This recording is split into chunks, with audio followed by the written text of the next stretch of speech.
Warning, this video and all other videos on this channel are for entertainment purposes only. The content of this video and all other videos on this channel are the opinions of the creator only and do not constitute legal, trading, investment, or financial advice of any kind. Investing carries a high level of risk and the majority of retail clients lose money. Do not invest in capital unless you understand the risk and you are prepared to lose it all.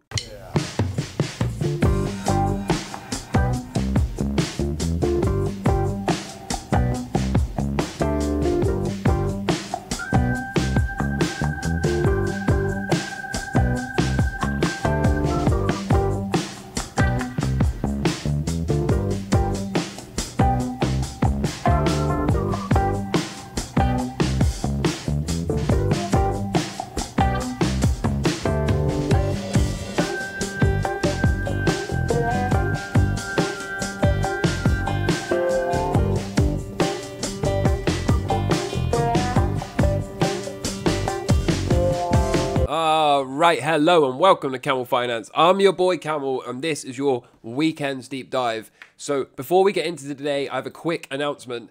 Me and Kamazabi are going to be attempting to go live today around 2 or 3 p.m. UK time, which I think is about 7 o'clock over in the US. So anyway, look out for that. We're going to be going over this ebook that he has put out. And if you haven't read the ebook, highly recommend it to go and do so before we go live. And then if you have any questions or you want to join in on the discussion, then of course, feel free to hop into the live and say hi a bit later on today. For anyone that has been here for a little while, you will know that I put out a video around 9 days ago and I said that we should be expecting to see some cycle lows across the board inside of this neighborhood. We are now officially at the 20th of April. So right around the time when we should start to expect to find some bounces, start to expect to find a little bit of relief. And as always, the cycle lows have a purpose, and that purpose is to flush the sentiment, to reset the sentiment, ready for the next leg higher. We are now somewhere in the neighborhood of fear, perhaps knocking on the door of extreme fear, and I'm expecting to see some bounces, some cycle lows forced over the coming few sessions. And ultimately, this is just another day at the office for the Camel Crew. As it currently stands, I am still working with this base case hypothesis of mine, that is, we would run an all-time high in a parabolic fashion and then have this deflationary bust. I'm going to present to you some data today that kind of continues to back this up. I know it's not a popular idea that we're going to have deflation, but I'm noticing that a lot of people have the wrong idea about deflation in general. So stick around and make sure you see this. If you're brand new to this channel, then there's always someone that says, well, we haven't hit that price at that date. No, we were never intending to hit a specific price at a specific date. This is what I term the arbitrary yellow squiggle. And here was my expectation for Bitcoin, right? We're still working with this idea that we're going to have a top this year, possibly sometime around July or August at the latest, and then we're going to enter an extended bear market decline. Very, very contrarian stance, or at least it has been for the most part. And walking forward to today, you can see that we are more or less, we've already run the all-time highs. We are putting back into what I believe will be that weekly cycle low and looking to set the second angle. I've done this every single time, but we'll do it again just for the fun. Here's the first angle already set. We're looking for a swing to come out of here any day now, like I said. Some kind of weekly cycle low to be set, and that will set our second angle of attack. And then we're looking for some kind of recovery, some kind of bounce, and a third and final blow off top near vertical angle to be set. And then once this thing breaks down, we expect to be entertaining the latter portion of this curve. The latter portion, of course, being a global deflationary bust and recession. Checking in on Bitcoin, you can see it is slightly behind schedule in terms of the initial fractal. But as always, these are just fractals, right? They're just for illustrative purposes. They're not to be traded on. They're not going to be able to predict exact prices on exact dates. But more or less, okay, this thing is not too far from reality at the moment, at least. Now, of course, it can break. It could trade sideways or down. And if so, then we start to invalidate this pretty pronto. But for now, all the while, this thing continues to think about making a bounce out of here and setting new all-time highs. Then I say this is still in play. I say we have to be open to setting a third and final blow-off top angle in the not-too-distant future. And once that is violated, it will be, for me, confirmation that we are more likely to left translate than to right translate this time around. So as always, it's a hypothesis, it's an idea. You are free to disagree, you're free to come up with your own. You are free to scrutinize mine as much as possible. But hopefully, as you can see, it's very difficult for me to get away from this idea since this has been the base case for so long. And we haven't really invalidated it yet. Now, as always, I'm open to being invalidated. And sometimes when I do this, people say to me, well, you're just repeating yourself.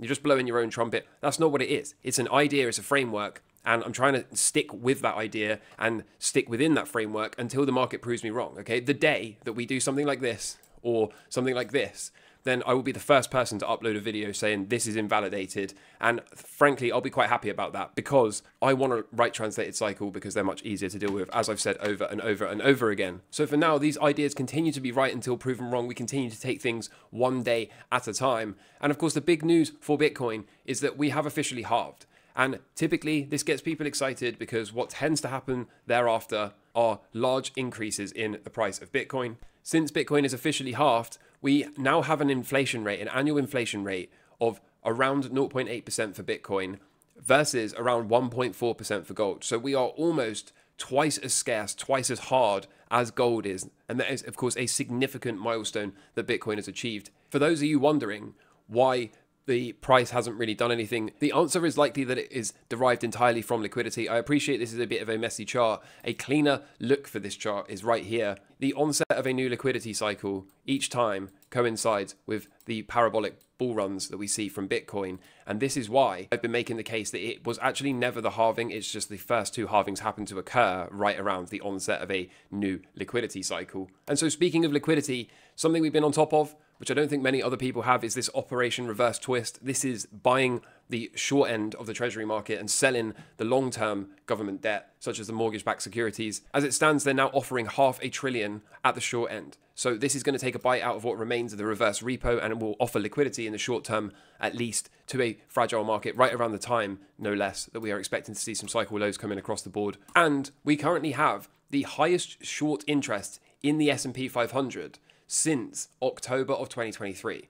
So it's crowded to be short at the moment. It is crowded to be bearish. It's crowded to be a top caller and a doom poster and be looking for significant downside. And again, notice how all of this stuff occurs right into major weekly cycle lows for the stock market. And so short term, we should be looking for some lows, right? As I've been saying, as I've been talking about for over a week, for many weeks, we should be expecting to see some cycle lows show up. We should be looking for a bounce out of those cycle lows. And from there, we should be looking to confirm and set that third and final angle that I showed you here. So we should be looking for a V-shaped recovery out of this cycle low, that third and final angle to be set. For Bitcoin, it should look something roughly approximating this with a third and final angle coming in the not too distant future. And assuming I can continue to be right for a few more weeks, assuming we can indeed set third angle and not have to invalidate both of these ideas and not have to switch stances completely, assuming we can just continue, it will then be time for me to subtly start changing my tone, for me to start shifting from quote unquote permabull towards perma-bear, as we should start to be looking for the other side of that chart to play out. The other side of that chart, just in case you're unaware, is of course that global recession, that deflationary bust, and that meltdown. The reason I'm so confident about this is if we do set a parabolic blow off top, how else does it react? Does it just continue up like this forever? I highly doubt it. I've been speculating if we do indeed get a blow off top, then it will come down in spectacular fashion. I feel the exact same way about Bitcoin. If this thing does indeed start to set a third and final near vertical angle up to 150k plus, how do you think that culminates? Do you think it continues to go up, or do you think, like me, it's more likely to eventually break down in spectacular fashion? Bitcoin, when it breaks its parabolas, tends to crash even more spectacularly than the stock market, of course. And so before I move into this second portion of the chart, right, this is the global deflationary bust, the recession, I just want to pause here and say, don't shoot the messenger, okay? This is an idea. I by no means am claiming anything to be the absolute truth or fact. This is just an idea of mine. It's just an opinion. You are free to disagree. And as ever, I do not care about being right or wrong. I only care about staying on the right side of the trade. With all that as the preface, we are moving towards what looks to be one of the biggest crashes we have seen in a very long time.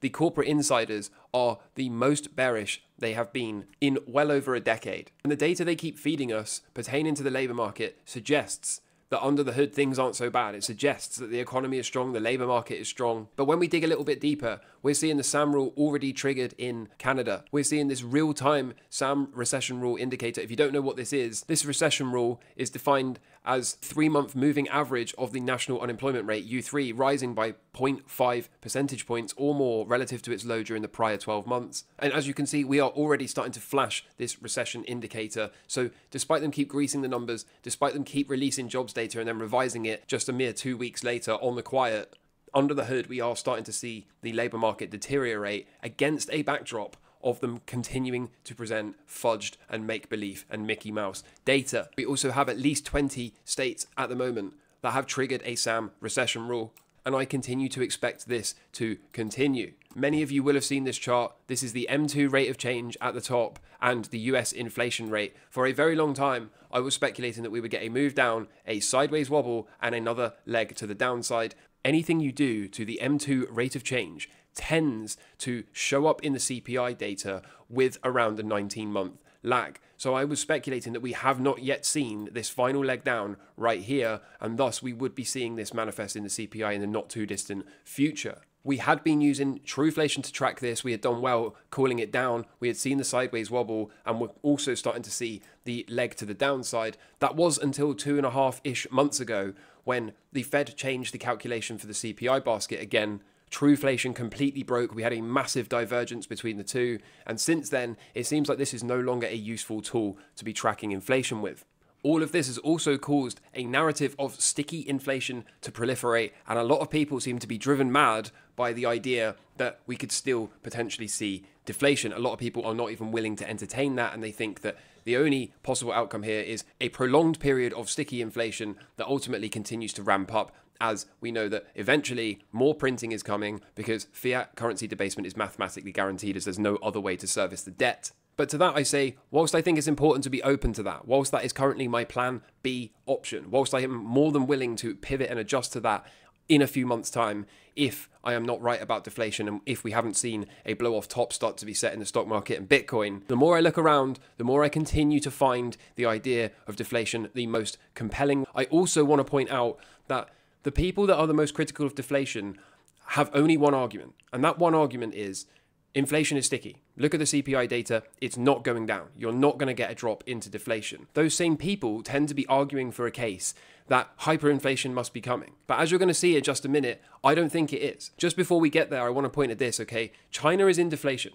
China is absolutely in deflation already. Is this a leading indicator? That is to be determined. One thing that people are sure of is that they believe China's deflation problems are contained to China, just like the subprime. I've been showing this over and over again, that the TMC global credit impulse leads by 18 months and has us slipping into deflation probably by the end of summer. And we also have this US M2 money supply, which when we zoom in, you can see not only has that M2 contracted, just like I was showing you here with the snapback after an overreaction of printing, we then saw a overreaction of tightening in the other direction. So not only have we had that snapback, but you'll notice here is a 12-month moving average and here is a 36-month moving average for M2, and they have undergone a death cross, okay? What does that tell you?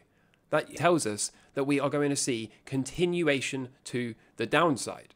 Don't get me wrong, I am not saying printer is never coming back. Don't get me wrong, I'm not saying that we're not going to have to suffer further inflation. In fact, when we go over here, the pink text that has been written on the melt-up chart the entire time clearly states the market will finally bottom when the Fed launches a record QE 10 or 20 trillion, but that bounce will form a lower high. So I don't want to get too far ahead of myself. For now, I want to stick on this deflation idea. This to me suggests we are going to see a snapback of M2. We are going to see this credit impulse turn out to be correct. We are going to be able to look back in time and say China was the leading indicator. And I do still think that ultimately, whilst this has deviated for a while, whilst they changed the calculation, we are going to see a decline in CPI with a lag. And thus, this portion of the M2 is indeed going to show up in the CPI. Now, I mentioned earlier that I think the problem people have at the moment is they are looking at the CPI data, they are looking at today and past data, say the last couple of months, and they are using that to say, no, inflation is sticky. Inflation is sticky. And what I am proposing is that we look forward into the future, and in the future, I only can see deflation. And so if I pull up Kamazabi's Twitter page and I go down to Chapter 7, okay? Again, we're going to be talking about this on the live stream today, but right at the end of this, Kem makes an absolutely fantastic point. There is likely only two paths forward. 1929, i.e. the Great Depression, a massive deflationary bust, or hyperinflation. A crash in markets like 1929 and subsequent depression is the lesser of two evils. A crash can be recovered, but hyperinflation is the end. A hyperinflating currency is one that has lost all credibility and does not recover. By design, if you hyperinflate the dollar will no longer exist. But keep in mind, the dollar is part of the world's superpower, and that power is not easily given up. Are they going to allow the dollar to be hyperinflated and then allow some nation like China to rise up and set a new world reserve currency? Or is it more likely that the reason we're over tightening, is it more likely that the reason there's all this stealth QE in a backdrop of restrictive policy is because they want to incite a global deflationary bust, a global recession? And all of this to the detriment of the people. To maintain power, the dollar would need to remain strong by overpowering all other asset classes in a deflationary bust. So if indeed we do set a blow-off top, if indeed that blow-off top does what all other parabolic blow-off tops do, which is culminate in a nasty and severe crash, are people not going to flee risk assets? Are they not going to run into short-term safety in the dollar? Is that not going to drive huge demand into the dollar? Is that not therefore going to drive the Dixie significantly higher as other currencies are killed off one by one against the dollar, who is in the position of power already and gets the privilege of having world reserve status? Does all of this not sound deflationary to you? And keep in mind, a run to the US dollar further gives the advantage to the system, because at the dollar's peak value, it will be transformed into a digital representation. So I want to pause here and just quickly ask you, okay, if you're in the camp of people that says inflation's going up forever, okay, hyperinflation, and they're going to destroy the dollar and allow a new world reserve currency to come in, perhaps China to rise up and take it, have you considered that this might actually be the way to do it? Have you considered that crashing everything, the entire global economy, allows them to rebuild the thing from scratch? It allows them to have the dollar crush all other currencies. It allows the dollar to maintain its status as the world reserve currency. And at peak value, it allows them to do the whole thing all over again, back the thing by gold, reprice gold into the 5 figures, have this new gold-backed system with the launch of CBDCs, and all without actually losing credibility, all without actually destroying the dollar and hyperinflating it so that people look at the dollar and America as no different to Zimbabwe or Venezuela or Lebanon. To me, the hyperinflation argument doesn't sit right with me. It doesn't sound like that is the game plan. It seems more likely that they want to totally dominate and control the rest of the world by having a deflationary bust, a flight to the dollar, and having all other currencies die a death by 1,000 cuts against it. As ever, I am open to being proven wrong. As ever, if we do not set a second angle in the very, very near term, okay, and come firing out of here before, of course, shortly thereafter, setting a third and final blow-off top angle. If we do not do this, okay, then I will shift my stance. If we don't do any of this against a backdrop of sticky inflation, then again, I will hold my hands up and say I'm happy to be proven wrong about this. But the thing I want to submit to you is, what if we do this? Okay, what if we find a second angle any day now, find a weekly cycle low any day now? What if we do something like this, come swinging out of here against a backdrop of Bitcoin, finding a low any day now, setting a third and final angle, and then breaking down from that angle? What if all of this goes on, and during the breakdown of crypto and of the S&P's third angle, we will of course see that dollar start to be bid? Then, as I've been saying over and over again, we will be able to look back at things like this. We will be able to look back at China as the leading indicator. We will be able to look at the global credit impulses that was leading by 18 months, and this death cross on M2, and say, you know what, this all kind of made sense. This all kind of was obvious. And of course, they weren't going to allow the dollar to enter hyperinflation and be destroyed forever, whilst simultaneously losing credibility as the world's global superpower. I hope I've given you something to think about. I hope you will tune into the live stream. I hope you're as excited to watch this live stream as I am to be a part of it. If you haven't yet seen the ebook that Kem has put here for free, then please do go to Kem Azabi's Twitter page, click through these chapters. Each chapter is about 2 pages and is 100% worth it. With all that said, I hope you can see, right? It's just an idea. It's just the way I see the markets. It's been right. It's been right for some time. If it can just continue to be right for a few more weeks, then I don't see why I should be abandoning this idea just yet, at least. The stock market is right around the time when we should expect to see a swing. I would think we're going to set this second angle, find a swing. Either that's the swing and we're going to gap up on Monday, or we've got one final push down on Monday, and then I think we're going to swing and turn around from there. Once we've done that, that will be our second angle set. Okay, any trade below there completely invalidates the blow off top thesis. And of course, like I've been saying over and over again, we'll be looking to get long out of a swing and a trend line break, looking to play a near vertical blow off top bounce out of here. And the same is true of the NASDAQ and the Dow. The Dow yesterday was thinking about providing a breakout. So far rejected at resistance, but I think the Dow is very, very close to setting its second angle. I would not at all be surprised if it's already in.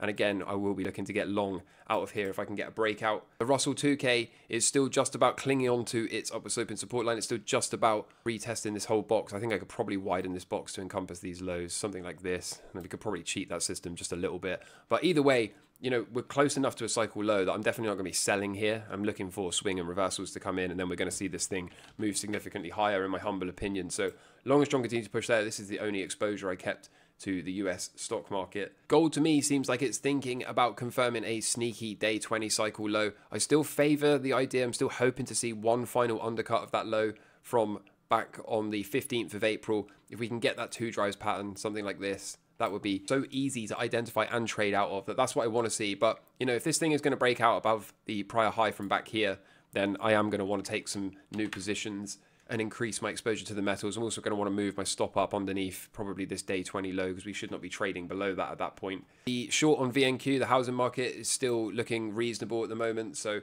short and strong continue to push there. Notice how the dollar, okay, holding up okay. Despite all of these people calling for this thing to roll over and die, the thing for now at least is holding on. It's holding its levels.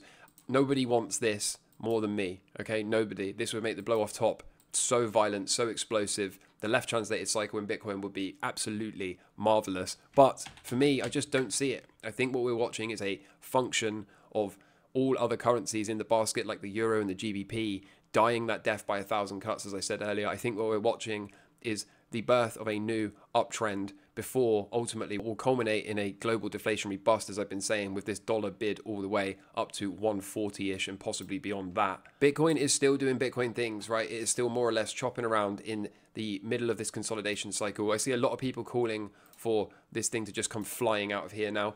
I'm not entirely sure that this is enough. The cycles tell me to be open to around another month of chop, and that would probably wear a lot of people out. Particularly if the stock market can find a low and start to rally, people will be saying to themselves, what on earth is going on? How come the stock market is rallying? How come the stock market is putting in this blow off top and Bitcoin continues to chop around for a month?